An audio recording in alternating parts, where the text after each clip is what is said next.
Okay, now we are live. Okay.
All right. As I go back and forth between cameras. Okay, so we've got a great discussion today. And if you haven't seen my community post, welcome in my Risers community, my Sis We Outta Here community, everybody. I'm glad that you're able to join in on this conversation today because it is a real important one today. And we're talking about what women need to hear when they're staying stuck in relationships. What can we say to them to help them to get through this and to become unstuck? It's important conversation, and we really need to get into it. So that's what we're going to do today. But first, I want to see if anybody's in the chat yet. Not yet. Oh, hey, Terry. I see you. Terry, where are you? Where are you located? Can you put that in the chat? And let me know if you can hear me and if the volume is okay. So I can make sure that, yeah, let me know if you can hear me and we can check out that volume. All right. Indianapolis. Okay, that's one place I have not been. And I've been all around the world and a few places in the United States, but I haven't been to Indianapolis. I heard it's beautiful. That's Prince country. Oh, the audio sounds good. All right, wonderful, wonderful. All right, well, thanks for joining in. I really appreciate it, and we're going to get into this conversation. And I want to welcome our Sis Out of Here, We're Out of Here community, because this is a space where women can talk about the things that we really need to talk about that we haven't really talked about on many levels. It's a raw conversation. And I want to remind you also that you're never stuck. You're never stuck in a relationship, even though you may feel like it. There's always, we are behind you. This community is with you. So always know that we have your back. That's the first thing. And we're going to go deep today because it's a necessary conversation. And we're talking about the messy, the painful, the confusing truth. And it's really all of the above of why so many women stay stuck in relationships. And we stay stuck in jobs, myself included. Stayed stuck in a job, if you know my story, for a very long time, and knew that there were no raises to be had or anything like that. And people were staying there longer than me. It's like 30 years and just feeling stuck there. And also in my relationship of 6.5 years, I stayed stuck in that, even though I saw the signs. So we want to talk about that today. And, a lot of times we find ourselves shrinking to accommodate the other person. And that's another reason why we start to shrink so much that we don't know ourselves anymore and we get into this depression almost. So, hopefully this conversation is going to help a lot of people. But before we dive in, I'm going to introduce our incredible guest. You may recognize the name Sharay the Punisher Hayes. He's known for his career as a male exotic entertainer, his presence on reality TV, his role as an entrepreneur and business owner. And now he's the author of the raw and powerful book, In Search of Freezer Meats, where he opens up about the male mental health crisis, masculinity, erectile dysfunction, and the hidden struggles that men rarely talk about it. And I know they don't talk about it because the only thing we know really is about a pill on a commercial, right? We don't really hear men themselves talking about it. So it must be some big topic to have a book about it. And so, I guess lately, Sharay's been his name has been pulled into headlines because of his past association with Sean Diddy Combs and Cassie Ventura. So, if you haven't heard, I'm not sure where you've been, but yes, the media frenzy has been real. That's what he's telling me. But today, I didn't bring him on to just gossip. I brought him here because he's seen some things and he's witnessed up close the powerful dynamics, the emotional entanglements, and the ways people, especially women, get pulled into these relationships and just these whole power dynamics, and they stay stuck. So, and a funny story, really, before we dive in, this is the last time I know I said that, but I met Sharay over 20 years ago, and I don't even know if he remembers this, but I met him at a friend's bachelorette party.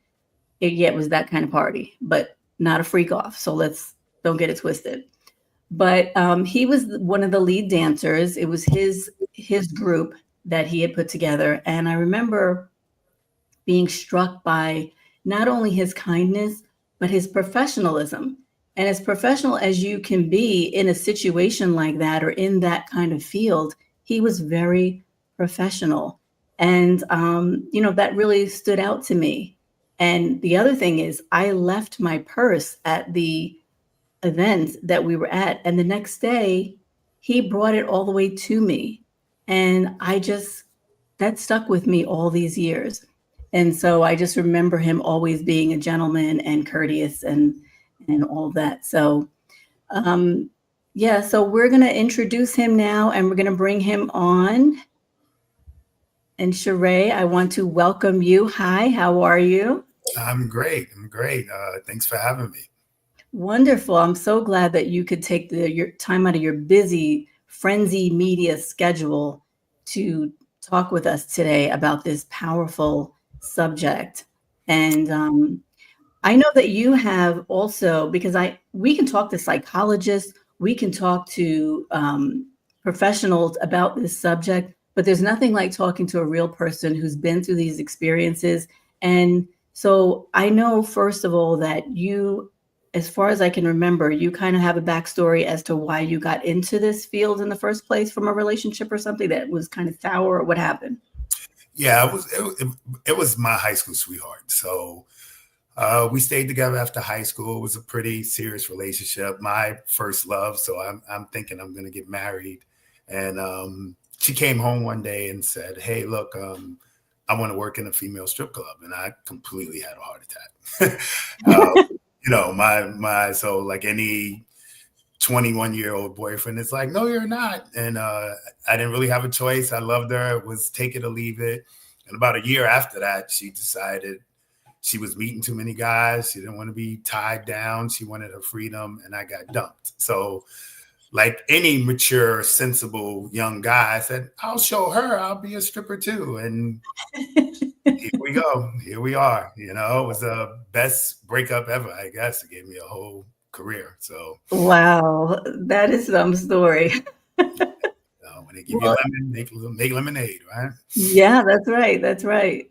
So, fast forward, throughout your career, you've been around a lot of powerful people, obviously, because of the headlines and stuff. We can see that, and some intense situations over the years, I'm sure.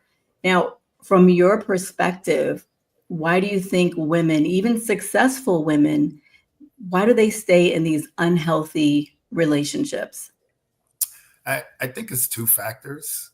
Number one is the first thing I'm going to say is the expectation, right? We all are caught up in the media, and they create this glamorous, almost perfect scenario that needs to come from a relationship and a mate. And let's just be real. In terms of finding quality guys, right? I understand there's a lopsided dynamic and availability for women these days. So when you guys go through all of the creeps and the headaches, and you actually pick a guy and you say, okay, this guy is worth investing in. It's really, you guys are really putting in a lot of due diligence. So when you finally select a guy that adds up to possibly your needs, and you're optimistic and you're hoping for this connection to work, I think it compels you guys to hold on longer, because who wants to go back out in the crapshoot, right? Who wants to go back out into that world of unknown? So you kind of lock into scenarios with an optimistic point of view, and you kind of blind yourself to, red flags and things that really don't align with you, because it's safer here than out in the jungle, let's say.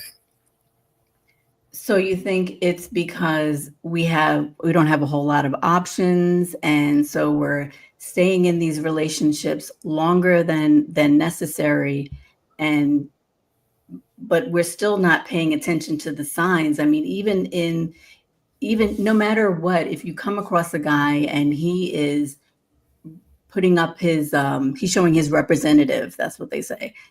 And if you find out that he's not been so transparent after a certain period of time, then how do you disentangle yourself from it? Say, for example, if it's been like, I don't know, 6 months even. Now, by the time we know, like, physical emotions and all of that creates a tie. It creates a very strong hold. So once you get involved in that, it's not so easy to say, okay, you know what? Bye. Because the man he's pretty subtle. He can be pretty subtle when the signs come up. So it's not like they do one tragic thing and then you're like, oh my gosh, no, I'm not dealing with that. It's manipulation. We've all heard the term like gaslighting and stuff, which is like a psychological manipulation. And so women believe that their love or loyalty is going to be enough to make the man change. And have you witnessed any patterns from women that cause them to do that? Like how, for them to act like that over and over again? Um, yes, of course. What I understand and what I've experienced personally is, and I think men do this too at times, we fall into a fantasy, right? We see potential in somebody and then we create this what they could be. Like the key thing that you pointed out is the guy changing. And that's where the mistake is made right there. Anybody that you're connecting to emotionally from a strong connection, and the requirement for you to be happy or content with this relationship requires change. That's a high level of failure that you're probably going to experience. We're adults. Once we get to a certain point in our lives, change is very difficult. It's a very focused effort. And I understand that, like you said, women believe their loyalty and the nurturing and the good components of their personality will compel somebody to change, but that's really not the fact. That actually just motivates the representative, because a lot of guys will, and not even from a malicious standpoint. Some men just understands, okay, this is what she wants, this is what she likes, and they try to play into that role. But anything you're playing into is going to be inconsistent, and depending on the dynamic of the relationship, it's going to even be based on that effort. If everything is smooth sailing and great between you guys, there's a high level of effort. If you have some rough patches, that effort begins to minimize. So one of the biggest issues is, I think, in inception of the relationship, there's too much reliance on what it could be opposed to what it is. And those are personal mistakes I've made. Just meeting a woman, creating this fantasy of what it could be myself, and then evaluating her on the potential opposed to what's right in front of me. Wow, that is so powerful. That really is. You've been around the block. block. Wow. So when a man enters the relationship with his representative and it's been a certain period of time that goes by and a woman, sees fleetingly what some maybe some reds, not totally red flags, but she's sensing certain things. And, they keep going along because she wants to trust in what he's saying. And this is a conversation I've had with many women. They want to believe, they want to trust. And like you said, the amount of the male population that might be single or available and stuff, it's a dynamic where you don't want to have to be out there again and searching, so you try to deal with what you have on your plate, because you feel like, no matter what, no relationship is perfect, so you might as well, it's the devil versus the one that you don't know, so you feel like, you have to make ends meet or just try to work it out. But how do you, and I guess I'm looking for a definitive answer. Like, this is what you do. These are the signs, but it's never like that, But how can we talk to women and not counsel them, but guide them more and support them more in these types of dynamics? Because I'm sure that you've seen them in situations that you've been in, like in these power situations too, and it's obvious. How do you subtly kind of guide them away from this tie that they have with this male that's obviously not for them? Well, I think before the scenario is about guiding away, because I also think that's a negative in our society. We're so quick to dismiss what the scenario is, and a lot of times I think it's really based on expectation. Look, we are extremely flawed creatures. And it's getting worse as time goes on in terms of the dynamic of how men and women are supposed to mesh. We are in a society where once this doesn't work for me, I'm out of here. And if you were raised and you paid attention to the eras before us, it was way more unity and way more work to stay together. And now it's almost like a flippant, this is not working and it's time to go. So I think in terms of walking away, there really needs to be a strong evaluation of what the problems are. We speak on representative, and I used to too. I used to always think representative was a negative thing. And a lot of times it's not, right? A lot of times we all can operate from an insecurity of who we really are, may not be good enough. So you put your best foot forward. Now we treat relationships like a job interview, so you show up and just trying to impress the person, you present the best parts of yourself. And now a person gets to know you on the best parts of yourself.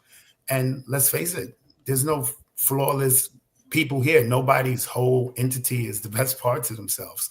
So now when the cracks in the armor start to show, a person almost feels betrayed and deceived because nobody's just leading with their authentic self. And that's a problem. That's a human problem. It's not necessarily just a man-woman thing.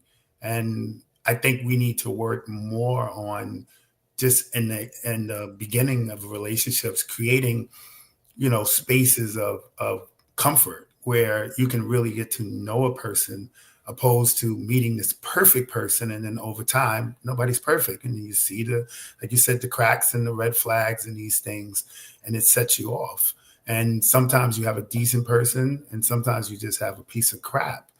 But it's more about having your antennas up to see the real qualities that create a long-lasting relationship, opposed to filling voids. And I think a lot of times initially in relationships, we're more focused on filling a void than really vetting a good partner.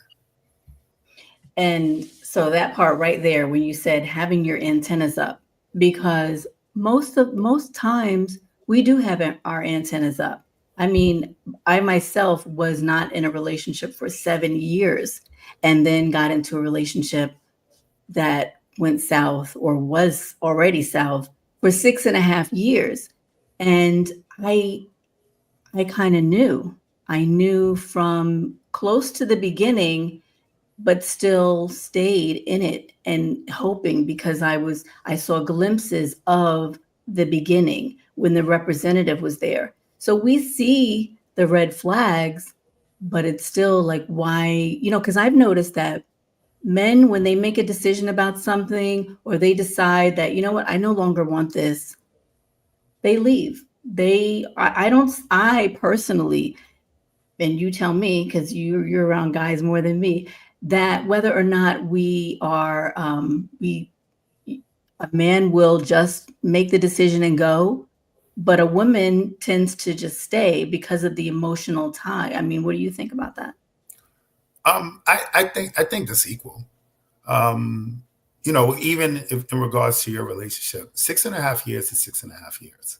So anybody that stuck around, yourself and him, there's some level of commitment.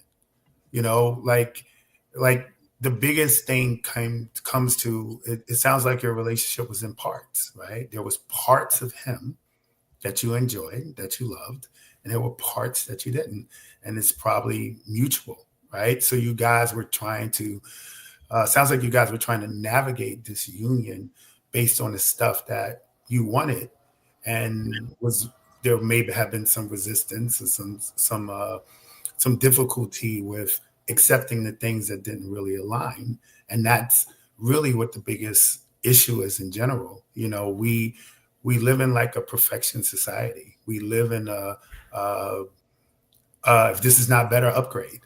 And I think that kind of poisons our mind, even when we look at our relationships and we look at our mates. You start to become the good parts become just what it is, and you stop appreciating them on the level, and then we put our focus on our mates flaws and the parts of them that don't align perfectly. And I feel like our grandparents didn't do that. They Hmm. found to accept their partners on a whole. And now it's like we look at our partners like, well, my girlfriend's an iPhone 14 and the 16 came out. Like maybe it's time to trade it in, and sometimes it's really that simple. And so, when I hear about, and myself, I've been in these long-standing relationships that, with men, we disconnect, right? So I do agree with you where women, it's a need for you guys to stay emotionally connected in relationships. And men, we kind of do the opposite. We kind of go to a logical thinking place, and then we drown out of our emotional vulnerabilities. And then you kind of just stay in this stale place for years. And that's not a man's fault. That's not a woman's fault. That is a decision that has to be made by a couple to try to, reestablish or rekindle what's going on in the relationship based on these disconnects. And it's really has to be open conversation. From a woman's point of view, she has to really locate within herself what parts of this relationship are not serving me. Where are my voids? Are my where are my places of discontent? And really be honest with herself. Like, okay, are these just deal breaker bratty needs that are detrimental to my happiness with this partner? Or I'm sorry, are these just bratty needs because I want things perfect? Or are these really deal breaker issues with this man that we can't coexist? And having honest conversations with yourself like that first, evaluating exactly what your situation is, and being clear on that should then compel you to stay or go from a place of understanding your situation. But a lot of times the emotion creates the fantasy, and then you end up hanging on in a situation, not even evaluating it clear enough because you're just trying to keep your feelings in the right place. Yeah, I completely agree with that, and also I think that, yeah, that part about men need to know themselves, women need to know themselves, because a lot of times people are trying to live up to your expectations. And so you have to realize what's real and what's not real. Because a lot of times, if you're still hoping for that representative to come back, well, that person is not necessarily the real them. Because in my own situation, it was there was a lot of falsehoods and things that were not true even from the beginning, but I didn't find out until later. So you have to always be, kind of thinking like you got to have your antenna up and don't get so involved emotionally, I would say, because until you've really vetted the person properly. A lot of times we just don't vet. We we want to get into a relationship. We're excited about it, a new person. We both have that strong physical attraction. And we just, we're bringing them around our children and we don't know them. We don't really know them. Yeah, sure. Sometimes, the guy will introduce you to the family, whatever, but what does that really mean nowadays? We have to know more than just the surface level, you know. Yeah, it's true. And then look, let's face it, it starts with intent, right?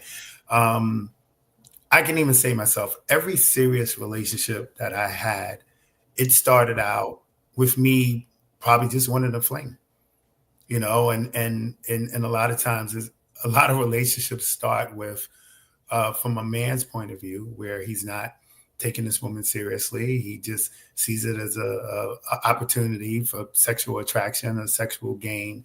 And then you start to interact in this way where you're thinking this is not going to go anywhere. And now all of a sudden it's a connection and it's feelings. And a lot of times men start these situations without a serious intent. And that's part of the representative also. So a lot of times, as women, you have to understand, even when you meet a guy and he says, "Hey, look, I'm ready to settle down. I'm ready for this in this life." It's not a complete lie, but it doesn't mean it's you.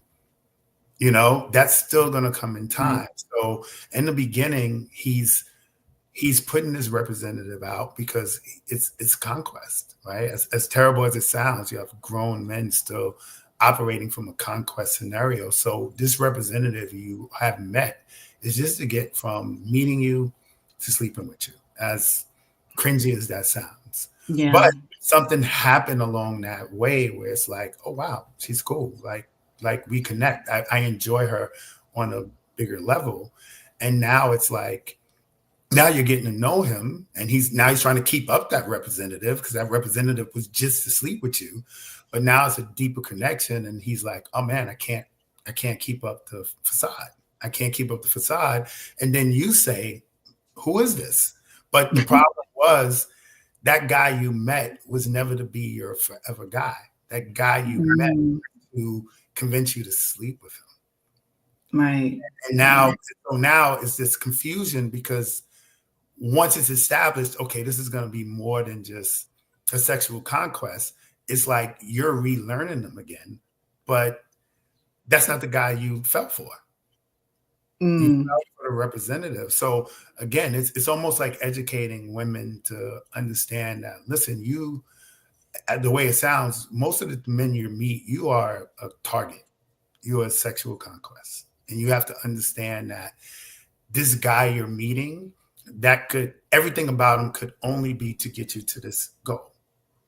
So you have to almost be aware that this guy can completely change, which I know sounds crazy, right? But it's the fluff, the things that seems perfect, the things that seems too good to be true is usually what it is. wow. So are you saying that women should hold off on sex until they get to know the person really well? No, no. What I'm saying is, um, one of the things that I think you should completely avoid in terms of meeting men is make it a social event. A social event, anybody can take you to a show, take you to a dinner, take you places, have drinks, and create this disarming social environment where it seems like it's really true chemistry.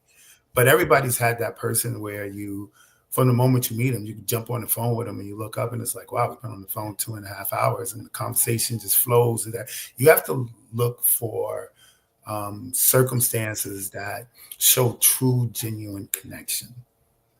Because most guys that are just trying to sleep with you from a predatory standpoint, they want to put you in environments that's disarming. They want to put you in environments that can cover the lack of chemistry. A guy that's not really into you, conversation is easy to avoid in a bar atmosphere or taking you somewhere to a show or whatever. You kind of get lost in all this stuff going on around you. You're not really meshing in true connection and true aligning in real chemistry, right? So you have to see these and put yourself in positions where you're getting to know the person. Like, give me some examples. What kind of situations? I think you have to create scenarios where you are talking as much as possible. Everybody says communication is the most important thing in a relationship. I'm sure we all agree on that, right? And then you find yourself in a relationship with somebody that it irks you to just talk to them. I don't even want to speak, you know what I'm saying? Like over time. So it's like, how did I miss this in the beginning? How did I end up in this serious relationship with all these feelings when me and this person can't even communicate effectively to keep our relationship alive? So what mistake did I make initially? And I've also heard that, some psychologists say that you need to go through all the stages with your partner. You need to go through anger and have an argument with them to see how they handle those kinds of things, all the emotions. What do you think about that? Is that necessary? Yeah, I mean, that would be ideal, but sometimes in the honeymoon phase, there's not a strong enough place to create that, right? You spoke about connection, and what you were talking about is oxytocin, right? Oxytocin is the bonding hormone, right? When you're sexually intimate with somebody and you have these experiences, your body releases oxytocin and you connect, right? So now you're blinded, right? Now, because you want to be on that high, that hormonal high of the oxytocin and the intimacy, and it blinds you to the red flags. It just does.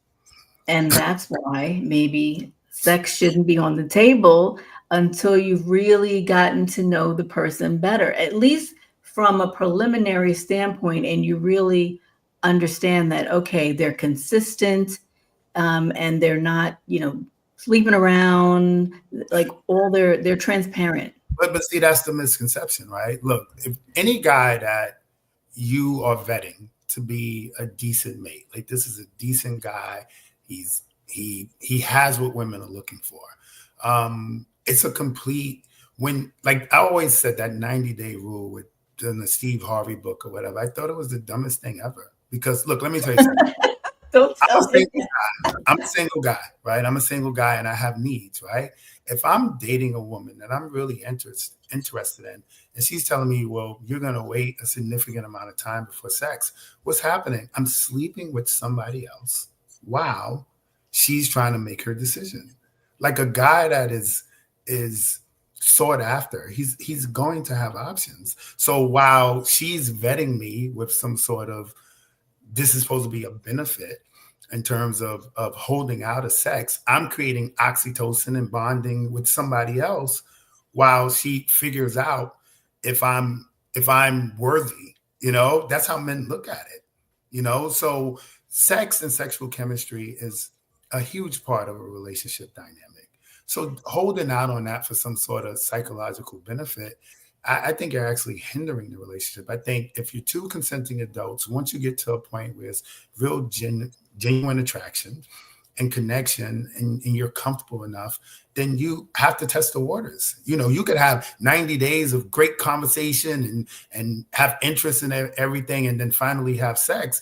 And what if the sex is terrible? What if it's completely incompatible? Now you're still going to fail. So you have to vet all of these things initially, and the whole holding sex out of it is just a fear component. Like I we all love sex. Like that's a part of your partner. You have to vet that. You have to. Yes, and I think that you're definitely coming from a male perspective now when you say that, sex is sex, and you're gonna be having sex over here while you're waiting for this woman to give you the green light. But at the same time, for a woman, she's probably not doing that and waiting to see, like, okay, is he sleeping around? Can he be trusted? And if she sees that he's over there sleeping with other people, then that's already going to turn her off, Yeah. and that she doesn't want to pursue that. So that's like really a catch-22, like that dynamic. I don't know how we would get past that. Well, I'm sorry, Miriam. That's a naive perspective, where men are not waiting around for women to make a decision if he's worthy sexually. Like when you meet a guy, he already has a life, right? You're not meeting a guys that are in this box of I'm not talking to anybody, I'm not dealing with anybody. There's no options for me. There's no nothing. Any guy in that situation is not a guy you're going to be attracted to. It's not a guy you're going to want. So yes, I met you. I'm interested in you. I want to get to know you. But if there's this, and of course, there's some understanding that there's a period of time for us to get to know each other, for you to be comfortable in a sexual nature. But if it's just let's say a Steve Harvey rule, because this is supposed to be a way of vetting me, and I want to, and I'm actually comfortable, but I'm doing this because it's supposed to give me some sort of psychological advantage to our connection. That's just completely false. And look, let's face it, you may be a woman at a point that says, hey, look, once I date somebody, everything is shut off, and I'm not dealing with anybody till I see where this person goes. But look, my whole job is women. So I have hundreds of women that I've talked to over the years or whatever, and they're doing the same thing that men is doing. They're making one guy wait on a 90-day rule, and they have this booty call, ex somebody, whatever that they call, and they're still having sex while they're vetting the guy. And that's really the honest truth about it. If people are being honest, people are not just sitting around and with zero sex lives that have the opportunity. Somebody usually has somebody, and there's a rare niche of people who maybe just things are completely shut down in this moment. But most people do have an outlet for sexual satisfaction that they will call on. Yeah. But I also think that we're talking about two different worlds too, because we're talking about the world in the world, and we're also talking about, and I'm going to put quotes around it, the Christian perspective. Because we're taught, like, if you go to church, I mean, yeah, there are women in church who, yes, they have their booty calls and they do all that too. But if you go to church and you go there for the word, and that's your guide in your life, and so you're not into all that, I don't think I wouldn't call it a naive perspective. I would call it a, Christian perspective, and that's how you want to live your life. So then, do you ever, I guess you don't really come across a lot of Christian women, or do you, that are in your realm? I do. So what do they, because we're taught by the pastors, we're taught by the people in those communities that, you don't have sex outside marriage. And we grow up thinking that, Well, so Miriam, what I will say, I've run across many, many, many, many Christian women, and they are definitely focused and trying to live by their faith, but they're human, right? They're human. Like temptation, it's a real thing. It plagues us all as a society. We have these urges and these needs that people act on, and it may not be to the core of the person that they want to be, but that's just a part of it. And the people who are very diligent and compelled to do it on the highest level, I applaud them. But I don't think that's the masses, right? I think we have a bunch of flawed people that are trying to live, to try to live a life that is based on their spiritual beliefs. And some people are doing good at it, some people aren't. In terms of just relationship and connection, you didn't say, hey, look, hold out on sex because of my spiritual and religious beliefs. You said hold out on sex to vet a male. Right. So that's kind of two different conversations. I think if you're holding out on because of Christian and religious beliefs, then you have to align with a man with the same beliefs. Right. Right. Okay. That Yeah. number one right there. There You you go. got it. Okay. Somebody in the chat said um, that women should look into rotational dating. I've never heard of that, but maybe that's what you were talking about. No, not necessarily rotational. I mean, I support that, right? Because that's empowerment, right? That's empowerment. But Mhm. rotational dating for a woman is tricky, right? Because that's a man's world. Like if you give a man a choice, he would have four different women, and he would see them, your day's on Monday, your day's on Wednesday, and that is something that males do, and a lot of empowered women mimic that, because it keeps your options open, and it's kind of like a safe scenario, because when you spread your connection through multiple people, it kind of stops you from falling too hard, right? It stops you from falling Mhm. too hard. It stops you from putting all your eggs in one basket. Let's say it that way. True. So if a woman has the emotional and the mental makeup for that to work for, I do support it. But most of us are lonely. Most of us are lonely, and we want love, and we want connection, and we want something that's fulfilling. And rotational dating, although fun for a period of time, take it as somebody who rotational dated the majority of life, and I am a male, you can start feeling empty. Mm. Everything, because Wow. everything is just surface relations. So when you want something deeper, it can be like a emptiness that's connected to it. Right.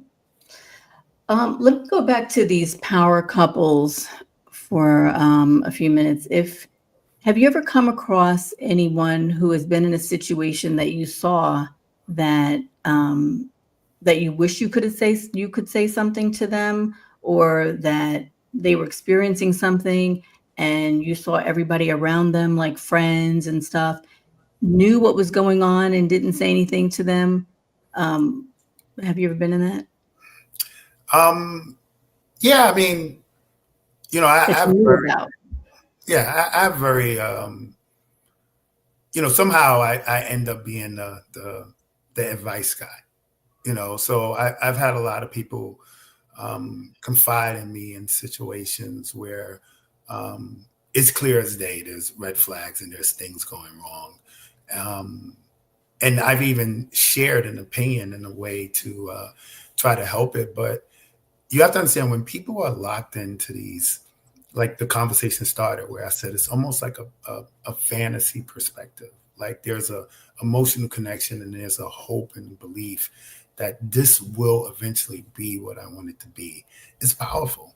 It's powerful. It's really hard to get somebody to disconnect from this belief of a relationship. When we started this conversation, you talked about women stuck, right? And if you really talk to these people that are stuck, they are disregarding the reality of their relationship, and they are locked in on the potential, on the fantasy again. And that's the biggest component of these situations. Sometimes I don't care. We've all had that friend when we sat down and we tried to give them advice, and the issues are like, it's like a billboard in Times Square. Like they're so obvious, but for some reason you talk to them, they hear you. Yeah, you're right. And then they right right back to repeat, and right back in the same scenario. And it's when the saying love is blind is really taken for granted, because it literally creates a blindness to understanding your circumstances. So in those situations, it can be almost impossible to get through to somebody who is dialed in on their fantasy and their connection to the person. So I think it's easy to see it from standing on the side, and give your advice and try to motivate them to make a change. But that whatever that emotional connection that controls your thought process is something that's too powerful for logic. It just is. So you really kind of just have to let it play its course, and people have to find out for themselves and go through the fire to learn the lesson, is Well, kind of what I'm saying. well, no. See, you have to avoid the fire. So Mhm. a But lot if of you're times, in the fire. well, so again, so a lot of times you get into the fantasy of fire because you didn't vet the relationship from the beginning for the facts. Mhm. You build yourself up so much on the potential. Mhm. I've been in multiple year relationships purely based off of potential, purely Mm. based off what this could be. You know, I make a little checklist of what I want in a woman, and I check these things off, and it's like, oh wow, this adds up. You know, I used to make a joke that I used to pick girlfriends like I was buying a car. Like, let me get a black one with a big trunk, nice headlights. You know what I'm saying? like, like, I, like, and I bought a lot. Like, oh, this one is perfect. This is amazing. You know, and Uh-huh.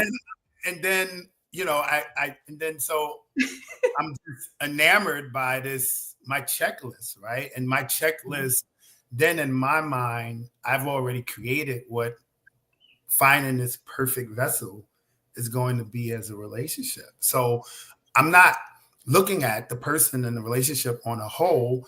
I'm seeing this perfect person, and I'm only looking for the signs that align to success. And sometimes in the beginning, those signs are so minimal, right? They're so minimal. They're so minimal. Yeah. Like, sex is good. We had a good time. Oh, she likes Curb Your Enthusiasm too. You know what I'm saying? We watch the same Netflix shows. I love that It's show. such a just a very like adolescent almost type of list of requirements, you Mhm. know, and that's why I think it's something that some of the best relationships are relationships that weren't meant to be. You know, just somebody that you kind of know and somehow you just end up dating and whatever, because I think in those situations you see the totality of the person. But let's face it, when you've been single for a while and you're dealing with loneliness and stuff like that, when that person comes into your life, it's like you kind of like pour into all of these expectations because you just want to fill voids. You're not getting to know a person. It's easy to fill voids. Mhm. And you It's, mentioned that you have been in multiple multi-year relationships, right? yeah. So what made you stay? Again, the fantasy, The fantasy. the fantasy. Almost Even though you saw signs and knew that it wasn't working out after a while? What? as a man, I've had 3 to 4 year plus relationships. And in every single one of these relationships, I was betrayed or cheated on within the first 7 months. Wow. Every Okay. single one of them. Mm. Every single one of them. But when you have the fantasy, you get the information, you almost make an excuse for them. You know, Mhm. you rationalize why it happened, you know, these things, and that's you selling yourself. Like you become your own relationship salesman. Mm. So how do you do better the next time? What do you do differently to Well, avoid that? what you do differently is you have to. A lot of these women, I did not see them for who they truly were. Right? We had a surface. Their requirements were very surface. Right? As long Mm. as we can get together, have fun, have good sex, they're filling the emptiness in my life, the conversation and stuff like that. That's what I valued. And it was just really a shallow perspective that I feel like a lot of us start out with dating because it's just social fun and activity and fulfillment. And we don't really align with the things that really matter. Like, you know, like we said earlier, like, hey, look, I have Christian beliefs, right? I have strong Christian beliefs, and these are things that matter to me. So you align with a mate the same way. Now, we're just talking about specifically religion, but you have to align on things that are of real Value. and value to a relationship Mm-hmm. existing. And then it becomes even more difficult for women, right? Because you having this conversation initially could be just a waste of time, because you have to get past the point of, is this guy just giving me the representative because he's interested in physical conquest? Right. So it's almost like after the physical, after that connection and stuff, now I get to know him. You almost have to wipe away the initial stuff. Some of it's going to be who he is, but a lot of it's going to be a representative, because that's what we're taught as males, right? We're taught who we are as men, really, truly genuine. Most women, if you get to know our authentic male version, you're not going to be interested. You're not going to be interested. It's no, you're not. Right? So you got to love us to accept that guy. Right? So most of us know how Pretty sad. you have Why? to Why do you say that? Why aren't we going to be interested? Yeah, you gotta, because Because you we're guys are big kids? What? What's the reason? yes. We're for the most part, we're big kids. We're extremely insecure. We're extremely arrogant, or extremely, everything is some douchey extreme. Right? That you would never know. The women who are in the chat, or women who are hearing this, who have brothers, who grew up around guys. Those are the women that they get it. They see, because they see these guys with the filter off. Yeah. And to even mesh, to coexist with women, we have to show up a representative.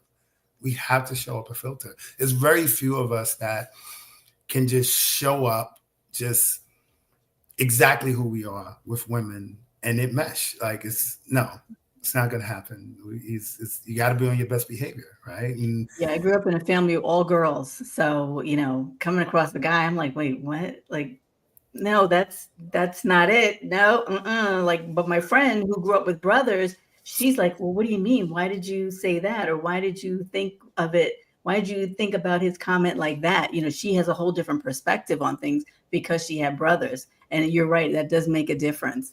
So I think that there's a lot of platforms now on social media where there are men who are telling women how to be with men, like how to behave, what to do, how to, like, not shoot your shot, because they're talking more about there's a younger audience that are talking about that. But for the older women, they're telling us, like, just, oh, well, you need to do this, you need to vet better, or these other things. And I don't see a lot of platforms for women, or of women talking to women, telling about these things. It's all like these men, and these women are tuning in to the men telling us how to behave almost. Yeah, I mean, well, look, first of all, I don't think that advice should come from a woman. I think a woman should explain to a man how women want to be treated, and I think a man should explain to a woman how a woman, I can't per se tell you what a woman's needs are, because I'm not a woman. I could tell you what worked for me, but every woman's different, right? So I think it's okay to get that advice from the opposite sex. I just think there's no one size fits all, right? So you have to, it's still going to be nuanced and connected to the person you're dealing with. And I think the biggest goal is creating a space where people can be as authentic as possible, Yeah, I think so too. And in these situations, do you think that the male or female now, do you think that they genuinely, when they're showing up with as their representative, do you think that they genuinely have love to offer, or opportunity, or is it just all like, let me see if this is going to work out for what I need at this moment? It's exactly that. Everything is a momentary thing. It starts there. Even if there's a deeper desire for love, connection, and marriage, where you're starting at is so far from there, right? That it's almost misleading. Like, so my entire life, I've never been married, right? But my entire life, I want a wife, right? But again, just meeting this person, you're not my wife, right? There's a whole process that gets to that point. And I think the way we misrepresent ourselves, especially as men to women, we'll say that intention of I want to be married. And that's misleading to a woman, right? Because if you're saying that to her and you just met her, then hey, look, that's our destination. That's where we're going. That's what we're trying to do. But inherently, that might not be how I see her. It's how I can potentially see her, and, depending on people's timelines, how quick they love, how quick they connect, how quick they want, how quick a relationship can grow, which we can be on two completely different schedules, right? That creates a disconnect within itself, because I'm going to walk through the door representative wise and say, yeah, I want to be married. I want to settle down, which is true. It's not a lie, but it can create a misconception that that's the path we are on too early, And so now where she's at a point in her life where she wants something serious and she's heading down that road. And I'm kind of like, well, I'm still trying to see what this is. And now we start out, she's doing 70 miles an hour and I'm doing 40. The gap gets larger, but then we're also getting connected, right? So we're getting connected because of the oxytocin and the intimacy. And now that's when you end up in these kind of disconnected relationships that can go long periods of time because nobody's really truly on the same page, but there is connection there. There is a relationship, there is growth, but the frustration of she's doing 70 and I'm doing 40, so I'm not really catching up. Now she starts to diminish parts of herself because she's not safe. Right. That's right. The shrinking. Not safe. Yes. She starts shrinking, right? Mm-hmm. And then I'm accepting her shrinking, right? Mm-hmm. Because her shrinking takes the pressure off of me. Mm-hmm. Yeah. Wow. And that's when you just get stuck in that complacent place. That's it. The sunken place. The sunken place. Yeah. And the sunken place really is just about intention and expectations that are just not aligned timing wise. Right. Right. What do you think is the biggest hurdle for women? And you can offer for the male as well, but what do you think is the biggest thing for women to heal from in relationships, in these power dynamics too?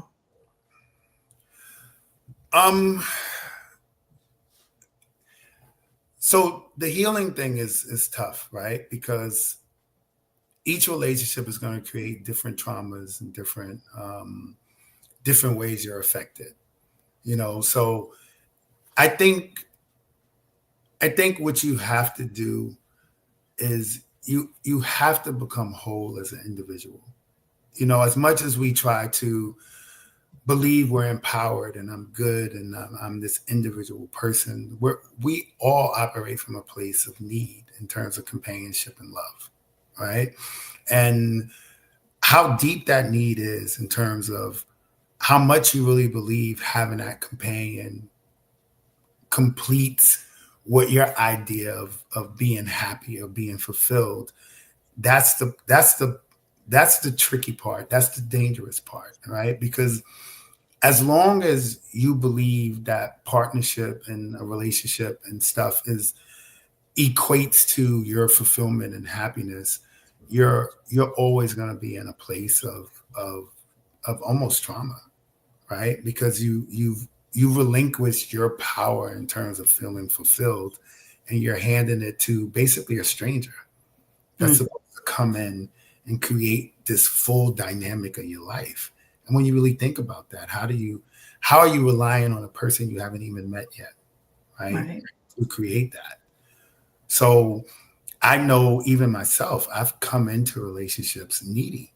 This is just not a woman thing. Unfortunately, I think it is more impactful for you guys than it is for men, because we're already taught from a young age to disconnect from these emotional feelings. But you guys are front and center with it, right? So it's very difficult if you believe a relationship or creating a relationship is going to be the fulfillment and the happiness you're looking for. It's messed up because you guys are brainwashed with it. You guys are taught from an early age, get married, get the house, get the kids, Cinderella and you should be happy. And sometimes you get it. You vet a guy. Hey, this seems like a good dad, good provider, good whatever. You get the kid, you get the big house. Then you're sitting in there like, oh no, this ain't it. Yeah. Yeah. And that's because fulfillment was a destination. Mm-hmm. And Right. I think you got to check a list for fulfillment. Nah, man, fulfillment has to start before. Right. To Now become whole first. you got to become whole first, and we're looking for wholeness in partners. Yeah, because we're looking at it from like that Maslow's hierarchy, where we left off in certain trauma issues. We want to, when we become adults, we're looking for something to fulfill that again, and to fulfill that need that was left off with us. Like maybe from a male perspective, maybe we had a mama issue and now we want a woman who doesn't have that, but inevitably we pick somebody who we're going to argue with, just like we argued with our mother, or the mother didn't fulfill that need in us of attention. And so that woman is we think that they're going to do that for us, but they don't. So we're inevitably searching for something that we're missing. Yeah. And again, that's what plagues us. We're all trying to fulfill this missing dynamic, and some of us get lucky, right? Some guys with a mama issues meet a mama woman, or some women with a daddy issues meet a daddy guy, and sometimes it works out for them. But and inherently it's kind of difficult when you're trying to address really trauma and pain and stuff by make our partner becomes our band-aid. Have you ever had a mentor for relationships, or an older couple that you looked up to, an older, wiser male figure that helped you along, or did you learn all of this on your own, trial and error? I did not. Like I'm one of those people that I did not witness a healthy relationship in growing up. Like I saw some as an adult that I can kind of look at and say, okay, this is what you want to strive for. But I didn't really have an example of it. So all of this stuff is just life experience. I communicate with hundreds of people, male and female. And what you tend to see is that all you get is the same issues over and over again in different packages. Like everybody is dealing with the same disconnections, same issues, same egos, same traumas, same things that they're trying to manage through love and commitment. And that's the problem. Nobody's really dealing with the trauma and the issues. They think the love and commitment is supposed to make it go away. That is so true. And what do you think has shaped you from your own experiences into being able to maybe hopefully make the right choice next time around? I found a way to be whole. Like I can really say at this point in my life, first time in my life, I'm whole. Like even as a man, like I went through many years where my validation was based on a woman. It was based on how the woman in my life saw me, cared for me. If she was loyal to me, that was a reflection on me being a good man. If she wasn't, that was a reflection on me not being a good man. You can fall into these places of validating yourself through your partner, and I wonder if women deal with the same stuff, right? And so if your validation is coming through an outside source, you're setting yourself up for a high degree of failure, because you you can't let the balance of your life be held on somebody else's decisions in regards to you. That's good, because I was going to ask you, what's a piece of advice that you would give to people who were searching out there or in a situationship?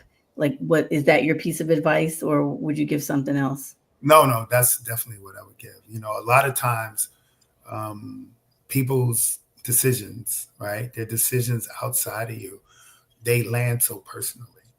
Like a woman cheating on me wasn't her being an adult individual who gave into temptation and that was something they wanted to do.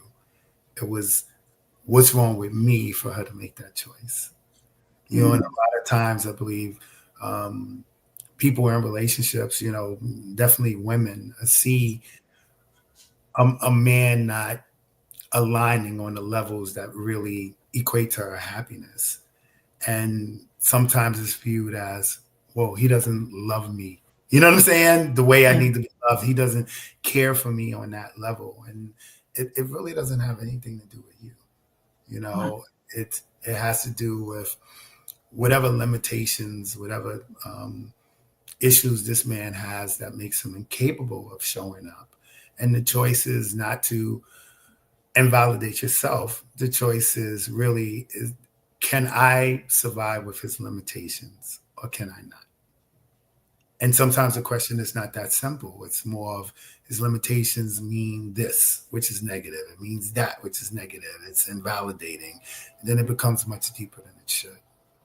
And I'm part of a women's group who they believe that everybody has their own journey, so you get together with somebody, but they inevitably have their own life to live. So, you just live your life within the relationship and let them make their own mistakes if they're going to make them and show up how they're going to show up.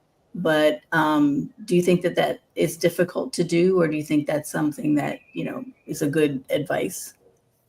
I actually disagree with that. Okay.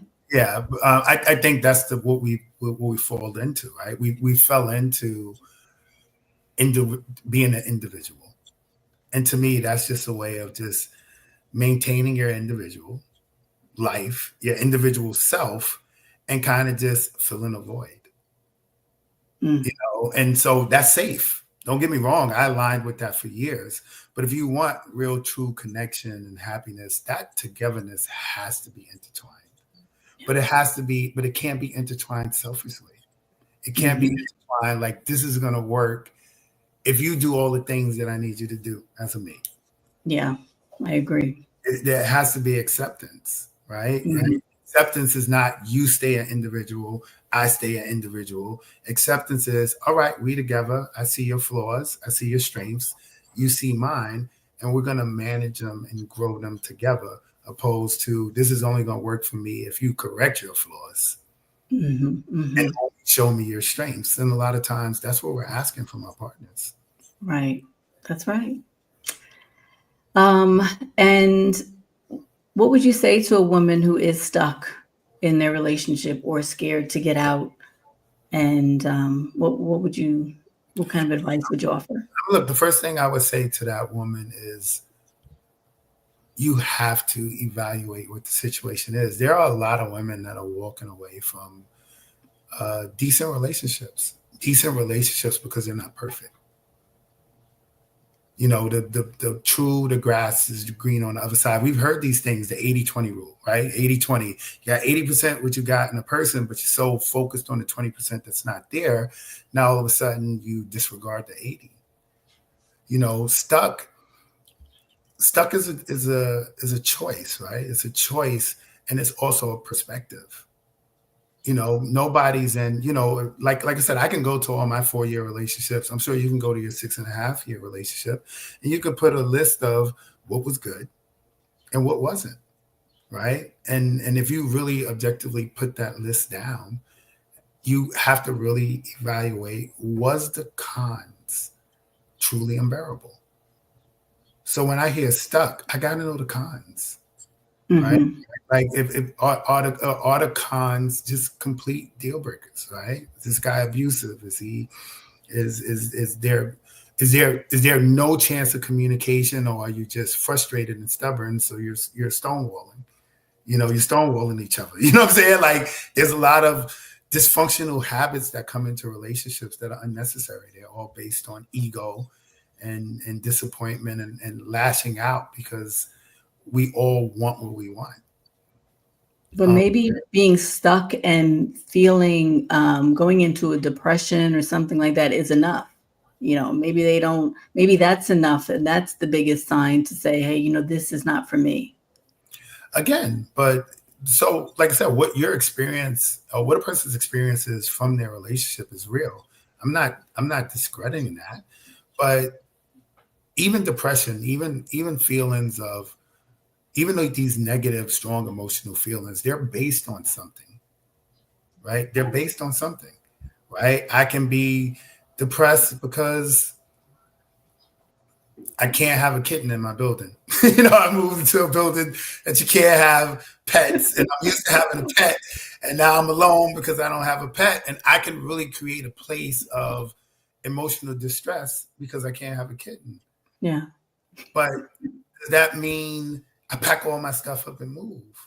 Or do I work through the fact that I enjoy where I live and I just got to make it work without a kitten? So what is the cause? And a lot of times people are just addressing the feeling and not analyzing the cause enough. Well, you have definitely matured, I guess you'd say, since what you're saying from your beginning, and you sound like you have a huge perspective now that will enable you to have a long-lasting relationship. And I hope you definitely find that, because it sounds to me like you're ready, but Been a long time coming. I'm sure. Yeah. I have one last question for you, though, because inquiring minds want to know, do you still have an 8-pack? I do.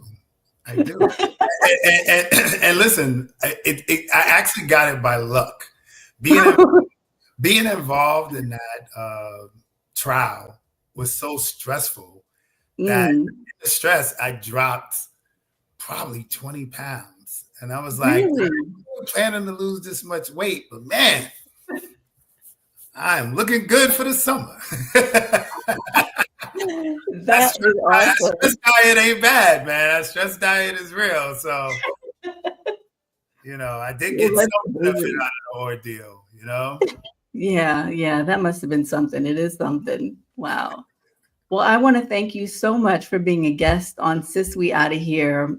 This was such an important conversation and necessary, and I'm glad you could shed some light on it from a male perspective into our sister world, and you're always, always welcome here.